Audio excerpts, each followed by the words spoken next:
நேற்று பஞ்சாப் கூட தோத்ததுக்கப்புறம் Mumbai Indians qualifier 1 விளையாடுற சான்ஸை மிஸ் பண்ணிட்டாங்க. இதனால் எலிமினேட்டர் விளையாட போகிறாங்க.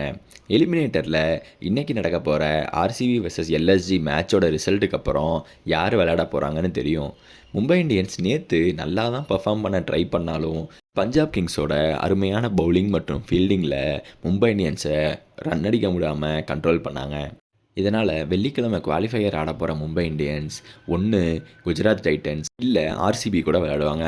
ஆர்சிபி இன்றைக்கி விளையாட போகிற மேட்சை தோத்துட்டா ஆர்சிபி தான் வருவாங்க. அவங்க கூட மும்பை இந்தியன்ஸ் விளையாண்டு ஜெயிக்கணும். இதில் நோட் பண்ண வேண்டிய விஷயம் என்ன அப்படின்னா, பிளே ஆஃபில் இருக்கிற மற்ற 3 டீம் கூட ஆடின லீக் மேட்ச்சில் மும்பை இந்தியன்ஸ் எல்லா மேட்சுமே தோற்றுருக்காங்க. மும்பை இந்தியன்ஸ் ஜெயிச்சு குவாலிஃபை ஆனது இந்த 3 டீமை தவிர மிச்சம் இருக்கிற 6 டீமை மட்டும்தான்.